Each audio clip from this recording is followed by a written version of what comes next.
Salut à tous, c'est Kevin Meyer BMX et on se retrouve pour un nouveau tuto. Aujourd'hui, on va parler du tie whip et du foot jam whip.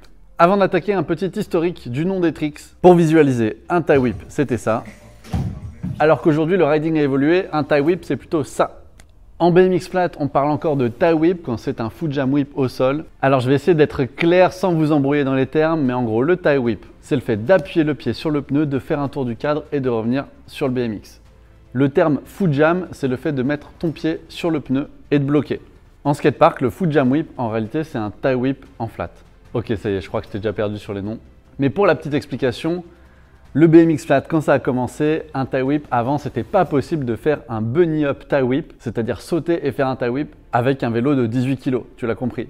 Aujourd'hui, les vélos sont légers, c'est possible de le faire, donc souvent quand on te demande un tie whip, les gens pensent à un bunny whip. On a appelé ça le whooper aussi en BMX flat. Bref, beaucoup de non-tricks pour pas grand-chose, le but du jeu c'est de l'apprendre. Donc je vais te montrer le tie whip basique en flat. Et ça fait une éternité que je l'ai pas fait, mais pour toi, je vais me remettre sur le foot jam whip pour te montrer un vrai foot jam whip en format street park. Ouais, je me fais violence pour toi. Avant d'attaquer, n'oublie pas de t'abonner, de mettre la petite cloche pour voir les prochains tutos.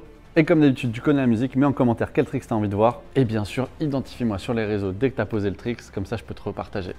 Let's go! C'est parti, première étape pour le tie whip. Le plus important, ça va être le placement des pieds et des pédales.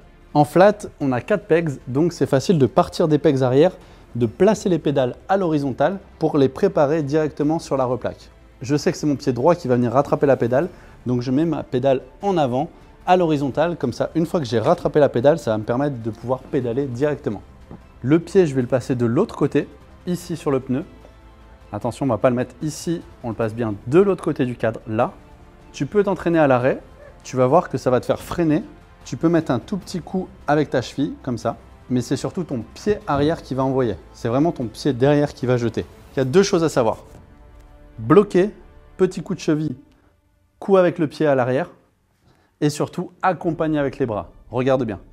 Tu pars en avant, et là même sans le coup de la cheville, juste en accompagnant le cadre, c'est ça qui va donner la rotation. Ok? Donc là, tu peux t'entraîner au ralenti, à l'arrêt, à juste faire ça. C'est vraiment le combo du pied derrière et de l'accompagnement des bras qui va t'aider à gérer la vitesse. On revoit les étapes avant de démarrer. On met le pied de l'autre côté, on attend, on bloque, on envoie le cadre. Le cadre va arriver ici. Et au début, tu peux rattraper avec le pied en l'air le cadre pour bloquer et ensuite mettre ton pied là pour repartir. Au début, première step, essaye juste de bloquer, d'envoyer ton cadre juste en face. Deuxième étape, de renvoyer ton cadre jusque là. La troisième étape, la plus compliquée, ça va être de venir bloquer le cadre et surtout de rappuyer sur la pédale. La petite astuce que je peux te donner, c'est vraiment d'attendre le dernier moment. Il faut que tu sois super à l'aise sur ta rotation. Il ne faut pas que tu te précipites.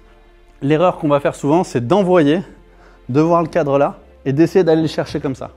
Tu vas vraiment galérer si tu essaies d'aller chercher le cadre. C'est vraiment le cadre qui doit retomber entre tes jambes et toi qui vas tomber dessus. Donc même chose, si tu as un peu peur, tu peux t'entraîner à l'arrêt. Si tu as un frein, c'est encore mieux. Si tu n'as pas de frein, tu peux bien bloquer le pied sur le pneu et apprends juste à faire le replaque comme ça. Tu te mets un peu en avant, tu jettes et tu replaques. Une fois que tu auras maîtrisé, l'idéal c'est de replaquer pédale-pédale pour que ce soit vraiment propre. Ça va donner ça.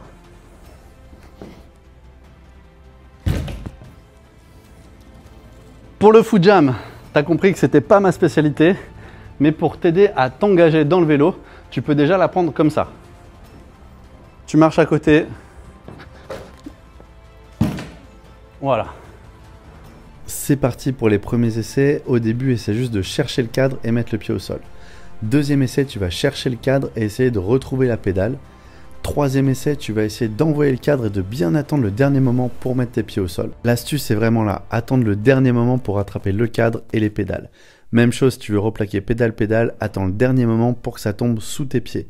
Regarde bien, j'envoie le cadre, j'attends, et là je rattrape les pédales. Maintenant on passe au vrai foot jam whip. Alors j'ai dû les réapprendre, ça faisait super longtemps. Le plus dur c'est de s'engager, de vraiment sauter dans le vélo. Ça fait très peur au début, mais c'est la clé pour réussir. La sensation c'est vraiment comme si tu voulais faire un nose 180, mais que tu envoies juste le cadre et que tu sautes sur le pneu avant.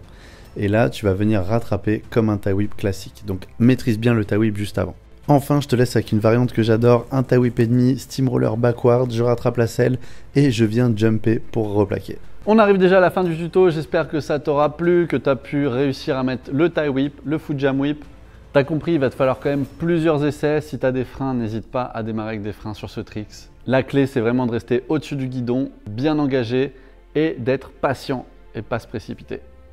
En tout cas, n'hésite pas à me taguer sur tes réseaux pour que je vois ta progression. Ça fait super plaisir. Je mettrai des concours par la suite en place pour les débutants pour vous faire gagner un petit peu de matos. Merci à tous ceux qui partagent la vidéo sur les réseaux, qui remettent en avant les tutos. Ça fait plaisir. En attendant, je te dis bon ride, à la prochaine. Vous êtes les meilleurs.